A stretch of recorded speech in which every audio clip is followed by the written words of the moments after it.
मित्रांनो, lesson number 10 bank and simple interest या lesson मध्ये प्रॅक्टिस सेट 40 आता आपण सोडवणार आहोत। यामधील पहिलं एक्झाम्पल आहे, if Rihanna deposit 1500 rupees in the school fund at 9 PCPA for 2 years, what is the total amount she will get. रिहानाने 1500 रुपये शाळेतील संचयकीमध्ये दशांश 9 दराने 2 वर्षासाठी ठेवल्यास तिला एकूण किती रक्कम मिळेल। रिहानाने शाळेतील संचयकीमध्ये ठेवलेली रक्कम आहे 1500 रुपीज। आपण बँकेतून कर्जावर घेतलेली रक्कम किंवा बँकेमध्ये ठेवलेली रक्कम प्रिन्सिपल म्हणून ओळखतो, म्हणून या ठिकाणी P is equal to 1500 rupees. या रकमेवरती रिहानाला दशांश 9 दराने व्याज मिळणार आहे, त्यामुळे या ठिकाणी R म्हणजेच रेट ऑफ इंटरेस्ट 9 PCPA हा आहे, 9% पर एनम, दर साल दर शेकडा 9 असा या ठिकाणी व्याजाचा दर आहे। संचयकीमध्ये ठेवलेली रक्कम तिने 2 वर्षासाठी ठेवलेली आहे, त्यामुळे कालावधी म्हणजेच T हा 2 वर्षाचा आहे। आपल्याला इंटरेस्ट आणि अमाउंट शोधायचे आहे। इंटरेस्ट म्हणजे 2 वर्षानंतर मिळणारे व्याज आणि अमाउंट म्हणजे रिहानाने ठेवलेली रक्कम आणि तिला मिळालेलं व्याज यांची बेरीज म्हणजेच अमाउंट असणार आहे। या ठिकाणी इंटरेस्ट शोधण्यासाठी आपल्याला फॉर्म्युला वापरायचा आहे, interest is equal to principal into rate into time upon 100। Interest is equal to principal आहे 1500 रुपीज, त्यानंतर R म्हणजेच रेट ऑफ इंटरेस्ट आहे 9, पुढे टाइम्स आहे 2 इयर्स अपॉन 100। या ठिकाणी सुरुवातीला आपण 100 ने 1500 ला डिवाइड करूया। डिवाइड करत असताना दोन्ही संख्यांच्या युनिट आणि 10 प्लेसला असलेली 0 कट होतील। त्यानंतर न्यूमरेटरच्या ठिकाणी असलेले 15, 9 आणि 2 यांचं मल्टिप्लिकेशन होईल। Interest is equal to 15 into 9 into 2 या तिघांचंही मल्टिप्लिकेशन केल्यानंतर आन्सर मिळतं 270, म्हणजेच रिहानाला 2 वर्षानंतर मिळालेलं इंटरेस्ट आहे 270 रुपीज। अमाउंट म्हणजेच प्रिन्सिपल प्लस इंटरेस्ट, प्रिन्सिपल आणि इंटरेस्ट यांची ऍडिशन केली की आपल्याला अमाउंट मिळते। प्रिन्सिपल आहे 1500 रुपीज आणि 2 वर्षानंतर रिहानाला मिळालेलं इंटरेस्ट आहे 270 रुपीज, म्हणून या ठिकाणी या दोघांची ऍडिशन केली की आपल्याला अमाउंट मिळते 1770 rupees. Rihana will get 1770 rupees. 2 वर्षानंतर रिहानाला मिळणारी एकूण रक्कम असणार आहे 1770 rupees. Question number 2. Jethalal took a housing loan of 2,50,000 rupees from a bank at 10 PCPA for 5 years. What is the yearly interest he must pay and the total amount he returned to the bank? या example मध्ये जेठालाल यांनी बँकेकडून दशांश 10 दराने 2,50,000 रुपये 5 वर्षाच्या मुदतीने गृहकर्ज म्हणून घेतले, तर त्यांना प्रत्येक वर्षी किती व्याज द्यावे लागेल। या ठिकाणी जेठालालने बँकेकडून घेतलेली रक्कम आहे 2,50,000 रुपीज, म्हणून प्रिन्सिपल असणार आहे 2,50,000 रुपीज। ही रक्कम घेत असताना जेठालालला बँकेला 10 PCPA या दराने इंटरेस्ट द्यावं लागणार आहे, म्हणून R is equal to 10 PCPA। जेठालालने ही रक्कम बँकेकडून 5 वर्षासाठी घेतलेली आहे, परंतु प्रत्येक वर्षी त्याला किती व्याज द्यावं लागेल हे आपल्याला शोधायचं आहे, म्हणून इथे आपण टाइम्स घेतलेला आहे 1 इयर। त्यानंतर आपल्याला इंटरेस्ट शोधायचा आहे। 5 वर्षानंतर जेठालालला एकूण किती रक्कम द्यावी लागेल हे देखील आपल्याला शोधायचं आहे, म्हणजेच अमाउंट देखील शोधायची आहे। सुरुवातीला आपण फॉर्म्युला घेतला, interest is equal to principal into rate of interest into time upon 100।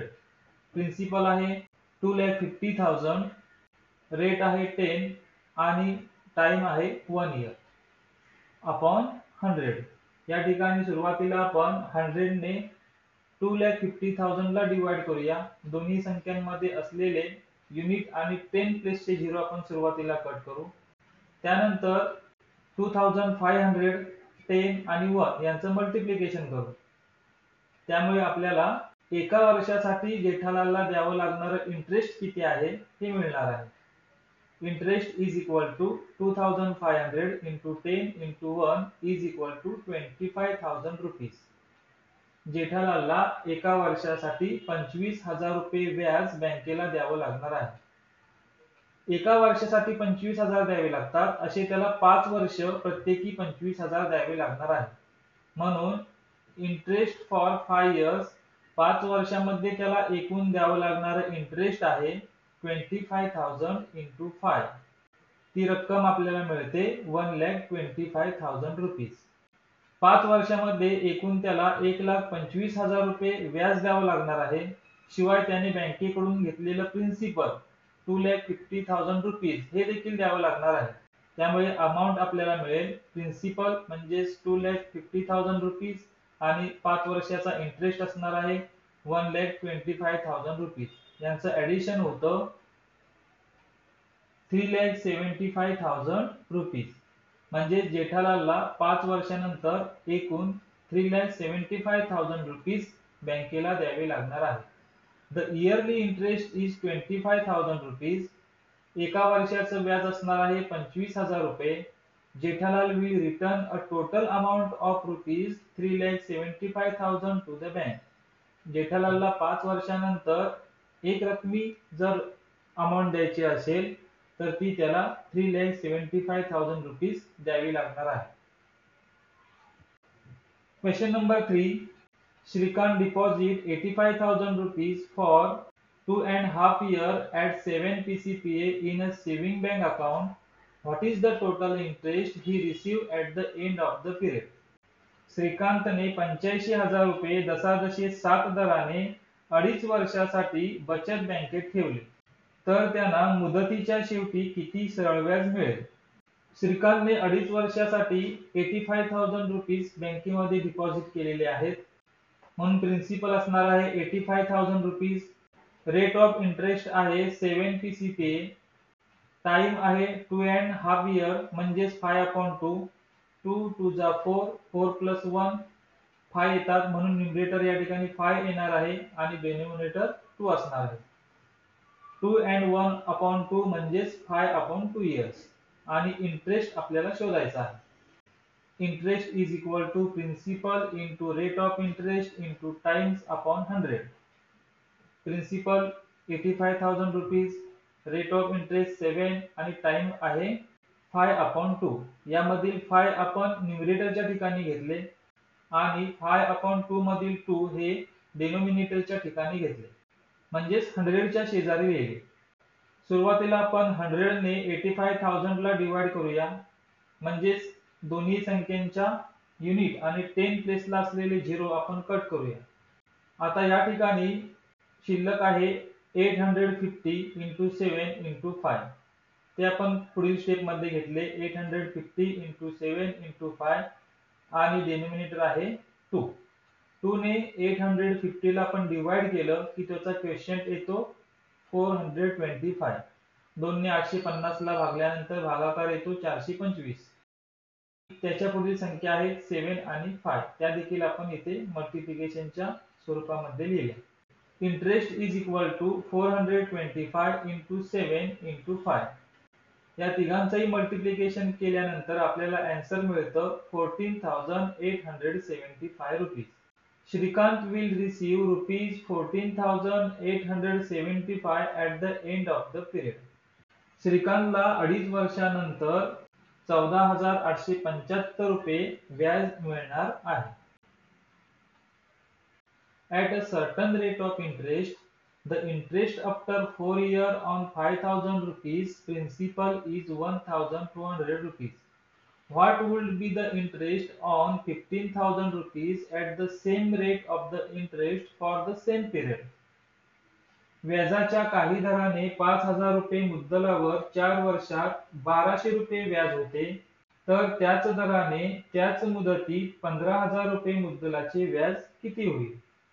व्याजाचा दर दोन्ही ठिकाणी समान असणार आहे. सुरुवातीला मुद्दल आहे 5,000 रुपये.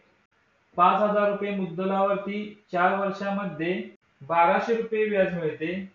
व्याजाचा दर तोच ठेवल्यास 15,000 रुपये मुद्दलावरती त्याच मुदतीत म्हणजे 4 वर्षांमध्ये किती व्याज मिळेल हे आपल्याला शोधायचं आहे. सुरुवातीला प्रिन्सिपल आहे 5,000 रुपीज, टाइम आहे 4 इयर, इंटरेस्ट आहे 12,000 रुपीज. या ठिकाणी रेट ऑफ इंटरेस्ट आपल्याला शोधायचा आहे. Interest is equal to P into R into T upon 100 हा फॉर्म्युला आपण या ठिकाणी घेतला. इंटरेस्ट आपल्याला माहित आहे 1,200 rupees is equal to principal 5,000 rupees. Rate आपल्याला शोधायचा आहे म्हणून आर हे अक्षर तिथे तसंच लिहिलं.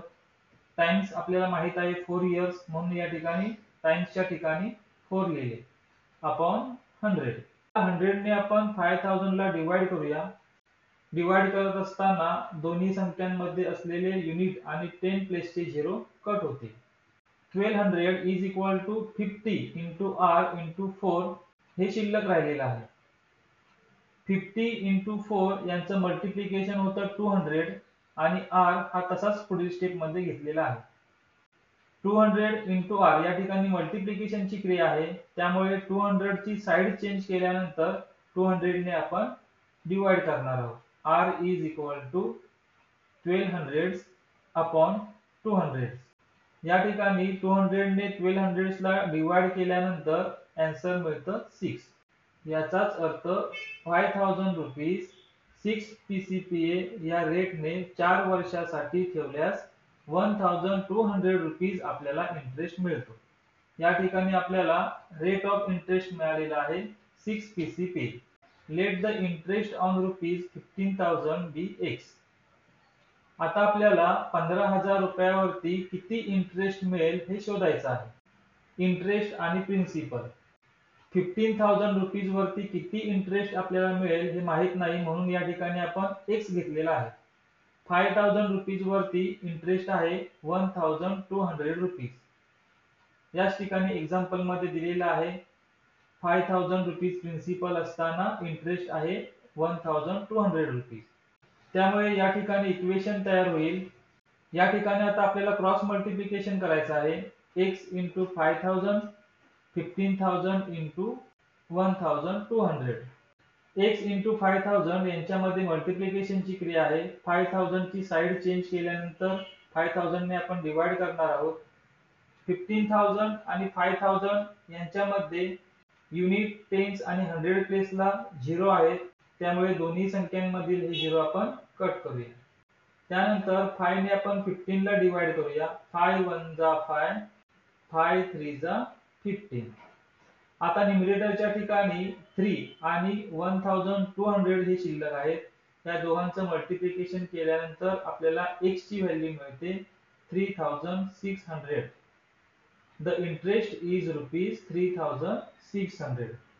15,000 रुपयावरती 4 वर्षाच्या मुदतीमध्ये दशादशे 6 या दराने 3,600 रुपये व्याज मिळणार आहे. या उदाहरणामध्ये सुरुवातीला आपण रेट ऑफ इंटरेस्ट शोधला. रेट ऑफ इंटरेस्ट आपल्याला मिळाला 6 पीसीपीए.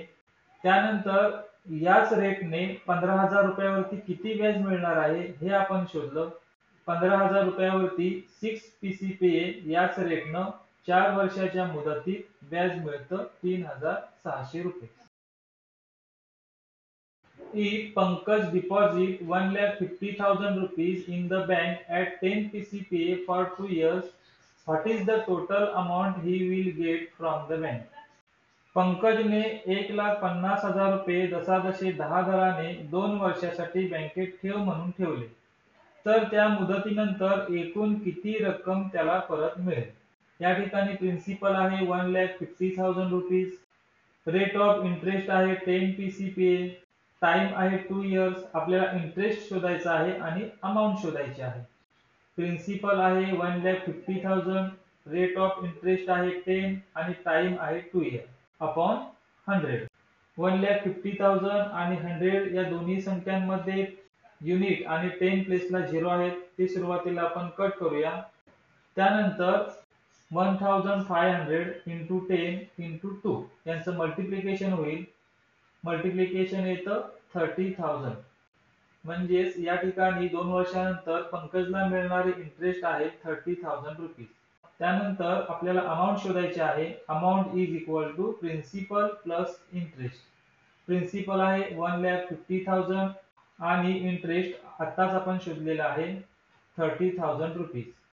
1,50,000 plus 30,000 is equal to 1,80,000 rupees. Pankaj will get rupees 1,80,000. मुलांनो, या ठिकाणी प्रॅक्टिस सेट 40 आपला सोडवून पूर्ण झालेला आहे.